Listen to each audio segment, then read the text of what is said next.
Hello there, welcome back to the Roman Empire. We're currently in war with Castile. Last time we beat France, took a fair share of land here. We also destroyed Navarra. All in the goal or quest to, well, completely dominate the area. And of course we're going to continue that during this episode. And of course the plan, straightforward, is really simple here. We're going to carefully take care of Castile. Now, force-wise, they're mostly already done for, but they still do have a fair amount of forces. I'm wondering where they're hiding those forces, because I haven't seen them at all. It might be, of course, that Provence has hired. Provence and Lorraine probably has about 10k of those, if not more. So I'll be sitting on. Well, I'll be sitting carefully or hanging back here is probably the better word, and just seeing what happens here. Then we have an Aachen 5,000 man army. We have a Provence 4,000 man army. So with that in mind, you can really understand that they are here. They're just running around and being obnoxious as they usually do. So no worries there. Again, the goal of this, well, little war is to secure 2 vassals. Those vassals being Galicia and Granada, and then we are going to fabricate a claim on Castile. No, we won't need to fabricate a claim on Castile, not at least right away. Then we're just going to more or less wait it out. Get prepared for a war against Portugal here. Release vassals, sell them a province, prepare war against Portugal, the old family business, if you will. And I think we're just going with Galicia, Andalusia, and Granada, basically, or potentially Gibraltar, Cadiz, and Andalusia. But basically, the base taxes in the area are so high that I'll probably have to go for these 2 and Galicia, which is a little bit expensive on the base tax side, which translates to you're going to get a ton of aggressive expansion. But that is perfectly fine. We can handle that. It's not an issue. So again, I'll just hang back. I'll allow Aragon to waste their nation by running around destroying the Castilian smaller armies here. Hopefully, they waste their manpower. I do not waste mine. Very good deal for all parts. And I will probably have to pull these guys back, I think. Or rather, I should probably just send them to Castile here to make sure that I can end that war quickly, rather than what's currently happening. Castile's navy just got completely decimated, which is wonderful. And hilariously enough here, the AI do have a tendency to go after the weakest partner in the war. And in this case, that's actually Croatia, my other vassal. And again, that makes for some very hilarious setups, if you will. So that's going to be fun. We will also most likely fight Hungary very soon. Teutons, Bavaria, Novgorod. Not really what you would call a dangerous alliance, so that's perfectly alright. But for now, I'll just keep this war going, and we'll see what happens. Again, Aragon to the rescue. Don't need to sacrifice my manpower at all. And yeah, that's how we like it, if you will. Boom. I don't think there's much else here to do other than just wait, and that is again basically what we're just going to do. We're just going to wait for the sieges to finish, and then we're going to continue. Aragon is dealing with their armies nicely. I don't have to do anything really, and of course that is great. That is wonderful. We will, however, start the conversion of provinces here, because that is actually an important thing that we need to start doing. And I think we might just wait it out a little bit longer, because as you can see there, I get enough unrest there to potentially trigger a revolt. And I'd rather have one province that's a little bit, well, annoying, rather than triggering a revolt right from the get-go. Laborde, that's also a, well, Navarran, potentially. I could go for Bern, Toulouse, or Narbonne. So I guess we'll go with Bern then. Try and convert this one. And as you can see, the unrest just spikes. So again, I'm a little bit unsure if I just want to wait to be safe in terms of steering clear of rebels, and I think I do. We won't be taking any more provinces for ourselves, so having 90% religious unity isn't really as horrible as you might think. It's a perfectly valid solution. Unfortunately, we lost one of our mercenary regiments, which is perfectly valid, perfectly non-troubling, and I can just replace it like that, or have Aragon do it for me, which is wonderful. Either way is fine. But with this, we can also, of course, set up a new mercenary regiment for sieging purposes. Jesus Christ, you guys are obnoxious. But yeah, Castille is actually doing a very good job of sabotaging me, so I'll have to sacrifice some manpower just to keep them at bay, I think.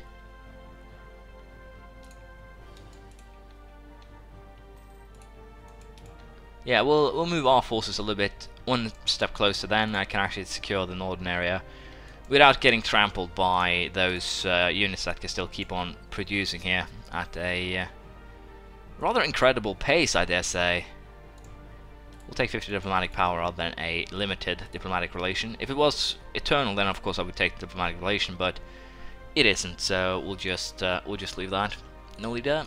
We'll put you in charge of this army, and we'll march down south to Madrid and crush the army in Toledo. There we go. Then we'll march to Badajoz, I think. La Mancha. We'll go there, block them. We'll go to Cáceres. No, we'll just continue south here. If I can catch that army, then all power to me, I think. Again, if Castile is allowed to build a bigger army, a bigger, scary army, then things are going to get troublesome. But as long as I can keep on blocking them, I should be perfectly alright. Now, this is actually weird. Castile do not have a province in this area. They should not be able to retreat, but I guess they're retreating into their allies' territory, which is a little bit weird and annoying, to be perfectly honest, because again, it's retreating into an allied territory. It's not the best thing ever, but not too much I can do about that. I have a 75-year-old heir, and I'm still an empress. Yep, I'm an empress. I think we'll just not take any attack just yet, and the reason for that is really simple. We do, for starters, have the state propaganda that we'll actually get done, which is wonderful. And I'll bribe an Almighter to take the blame, because I don't want to lose stability points. No, but we'll take state propaganda. We can just prolong this war a little bit, rather than, well, doing anything else in this scenario, because that is beneficial to us. And of course, taking state propaganda, again, beneficial, because the coalition will take a little bit longer before it fires. And that is wonderful. That is really, really helpful in terms of winning this war comfortably. But yeah, as you can see, Aragon is doing a good job. The army is still stuck in Croatia. I don't care if they have sieged one province. It's not something that will kill me, if you will. So it's perfectly alright. Oh, you want to go there, huh? Surprise! 30,000 men. Bum rushed you. But yeah, I don't think, again, I don't really want to sacrifice manpower for sieging, even though it's just a little. So I'll just keep on using these 4 sieging squads, and potentially I might hire just one more, just to again speed things along. I do have the money for that, so it's not really a big sacrifice, if you will.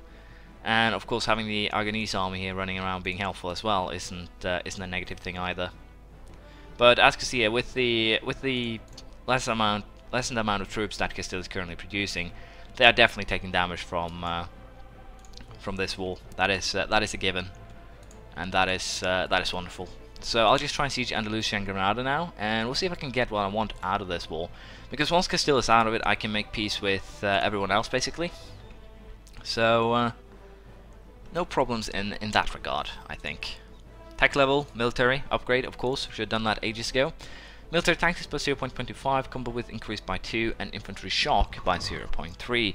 All of those are really useful upgrades, but as you might imagine, I am actually just going to win this war, because as you can see, the only thing that's really remaining here is just sieging, taking out 1,000 or 2,000 men regiments. So I'll get back to you once that is done. There we go, most of the sieging is actually done here, and I'm a little bit unsure if I actually want to wait and take Gibraltar instead, because I'm pretty sure I can't actually sell this to Granada, and the reason is wrong religion, which of course would be a pain in the ass to deal with, but yeah, I think we'll just play safer and do just that. Castile, peace deal, we'll take Galicia, and Granada, I think. That should work just fine, and I'll not be taking anything else here. I think it's just not worth it. I could go ahead and do this, for instance, and I think I'll do that, because again, it's just securing those coastal provinces before Castile can start doing any shenanigans here. But we definitely need to deal with Portugal. I might go for a forced religion, then vassalization, to well, take control over, basically use them to colonize for me. That could be a strategy. But there's also the bug apparently that's currently going on with these nations, that if you do not discover anything by just allowing time to pass, you actually have to actively trying to discover. So we're definitely going to need the exploration set, as you might know. And of course that is bad. I could actually release Leon. What?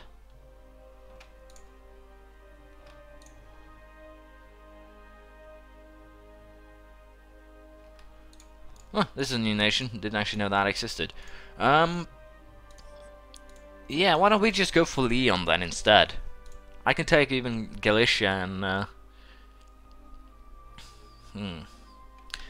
You know, we're going to actually take Asturias, Cantabria, and Vizcaya. I'm going to take Cantabria and Vizcaya for myself. I'm going to release Leon, and we're going to basically split Castile between Leon and Granada. That actually seems to be a more sensible agreement, if you will. Now, which one of these has less base tax? We'll take Leon itself, I think, just because, again, this isn't really... These two provinces won't matter too much in terms of colonization, because you'll have to go south through Africa to get the range. And yeah, we'll go with that. For this is the peace deal with the entire group. That is not what we wanted. We wanted this deal. So we'll take Leon, because again, it kind of separates the line a little bit. And I'll release, as I said, here, Leon and Granada. And then we'll use them for our, well, conquest, if you will. There we go. Now, second of all, I need to start fabricating a claim on Braganca, I think. Yeah, we'll just fabricate a claim on Braganca, because that's the most likely location that will actually show up. And we'll call these two, again, really expensive, unfortunately. And then we will create some subjects, I hope. Sorry, I'm at war still. My bad. Completely forgot about Provence, but yeah, I think we'll take this, even though it does give us quite a bit of our extension. It's basically what we came for. And I don't really want to feed France. I don't really want to feed the beast, if you will. So that works very nicely. I am using a lot of admin points though on just shit right now, to be perfectly honest. But I think it's fair. We have Imperial Integrity, we have the Byzantine influx, and we're 4 years ahead of time. So coring a few provinces is not going to kill me in terms of, well, nation building. Now, Leon will play, sorry, will create, will not play, and Granada, boom. 2 new nations. And apparently Leon actually became, both of them actually became Catholic, so that's a bad thing. I probably would have had to convert the provinces before creating the vassal, which actually makes sense, but hey, who cares? This means that I could have taken more provinces, just sold them, which is basically my bad here. But where do we go from here? That's actually a really simple question, if you will. We're just going to go straight for, I think, the lands of Portugal. And again here, they're just allied with England. And let's be honest, I have the biggest fleet in the game, I'm pretty sure. I'm pretty sure my fleet is bigger than England's. So taking out England here should not be a problem at all. It should be straight up easy. So that's a bonus. That's a helpful thing. But I could potentially end up in a rebellious, well, situation here, thanks to the fact that they're Catholic, they're Basque, and all of that is not a good combination here. Of course, war exhaustion and overextension doesn't really help me here either. So I might have to go with reducing these with some diplomatic points here, just so I can start waging a war again right away. That could definitely work. So I think we're just going to reduce, and then we'll be ready to wage a war here on Portugal as soon as this truce timer is up. And why don't we just take the 3-field rotation as well? Because the simple fact is, I will not be forced to. I'll not be forced to core anything for a while now. Production efficiency increased by 10%. I can build a farm estate. Well, fairly alright. It also will allow me now to, again, rely more on mercs. So we're going to build 6 more merc regiments. And the reason why I'm going to do that is because, again, they do not waste manpower. They are really good for carpet sieging. That's basically my strategy. Have my true forces fight battles, and then use mercs for carpet sieging purposes. It usually seems to work well, although there are probably better tactics out there. I would bargain. And as you can see, I'm actually still making a ton of money here. I have war operations of 2 ducats a month, thanks to kicking Castile's ass. And what is the full limit? Yeah, we'll just move one guy back then. Sorry, 2 guys back then. There we go. But yeah, we're going right after Portugal. And they're allied with England, but again, England shouldn't be a There shouldn't be really a concern. If I place my navy here, we should be able to take them down. Hopefully, that is. And boom, war on Portugal, who has 16,000 men. Not much at all. So let's just get some carbon sieging going here. Carbon sieging, yeah, carbon sieging.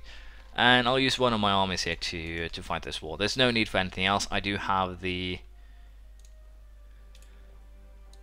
Again, I do have my my sieging squads here, so it's not a problem. No, it's far from it actually, especially since Portugal can't actually, well, field an army here to save their life. It looks like. So this war is basically already won. But I need to decimate Portugal over a couple of wars, basically leave them with just Lisbon, and that should give me the, well, weight that I need to vassalize them, use them as the colonization tool they can be. Now, again, I just need to keep an eye on England to make sure that a English fleet doesn't actually show up here. There we go, my truce with France is over, which is horrible, but it is what it is. We'll ignore them. We have maximum prestige, so it's not a problem per se. Jesus Christ, the English are jittery. Okay, they have a very, very quick fleet. I'll give them that. Get back here, you bastards. But yeah, this war is basically over. I just need to siege now and then everything's fine. Now, I think we're actually going to hit this army, or navy, and they actually have better morale than us, which is a problem, but we're still winning the battle, even though we're losing ships. And we enact a reform here. We get -2 to build cost and -2 to tank cost, both really, really useful. There we go, we did win the battle, although we did lose a fair amount of ships. And a lot of our ships are actually taking damage, so we'll take a risky maneuver and go home to our safe sea of Mediterranean. And this Portuguese navy didn't actually attack us, which is wonderful. And yeah, they'll just keep on dropping 1,000 men regiments, I guess. Oh, there we have an English army. Do we want to crush the English army? I think we do. So let's just move our army over there. Let's crush that. And how are we doing in terms of rebels? 1.3 years. That's harsh. We're so far ahead in military tech that I think we can harsh treatment. Just to make sure that we don't get those rebels. I'm a little bit surprised at the tenacity that the Naguarians are showing here. It's kind of a pain in the ass, to be perfectly honest. But yeah, this war is basically already won, to be perfectly honest. So I'll just allow the siege to finish, more or less, and then we'll see what we do here. The English are broken, sent home, crying. But yeah, I'm going to need to keep this army in Navarra just to stop the potential revolts. But as you can see, sieging is going... It's going rather wonderful, I dare say. It's more or less already over with. So I'll just allow the sieges to, as I said, end, and then I'll get back to you. There we go with the siege of Algarve. We basically have sieged everything, but as you can see, Portugal still has a very high amount of control in this war. And at most, we can only take 4 provinces, as you can see. So no matter how we look at it, we don't really have the advantage per se, and I can't actually hand anything over to Granada. So the goal will be to hand all these 4 over to Leon. That should definitely work just fine, I think. And I'm a little bit unsure if I actually want to do that in terms of the potential overextension, because as you can see, it's some really expensive provinces. But I think I have no choice just to speed things along, and I'll probably just have to use my mercenaries to fight any potential well, rebels or anything that actually rise up in the area. So if you consider that into the equation, everything should in theory be fine. I'm most looking forward to get this one, Diplomatic Relation +1, because that will definitely be helpful in our continued war against France, for instance. And I'm a little bit unsure if I actually want to keep Croatia for that very reason. Of course, Hungary is or should be a rather simple beatdown. It should basically be straightforward, take the course back, and then potentially go after Bosnia, create basically a buffer between Austria and the Ottomans. And also, if I end up in a war then with Austria, I'll have a rather big Croatia here that can come in and beat their ass. But we're going to end it here. I'm actually far over time. Burgundy is having fun with their pretenders, and Champagne is still doing well. I'm tempted to actually march up there and vassalize Champagne forcefully, because they're kind of in a perfect position to, for starters, be vassalized, but second of all, to do some work. And influence-wise, as you can see here, we are distance between borders, the base tax is just too different, and because of these factors, I can't really do that. What I could do, for instance, instead, is go after Nevers. If I can get closer, then they could definitely help. Savoy is another option, But there are Holy Roman Empire prints, so I'll have to see what I want to do there. But we'll leave it here. Thanks for watching. Please leave a comment, praise, criticism, anything you feel like, and I'll see you around next time. Bye.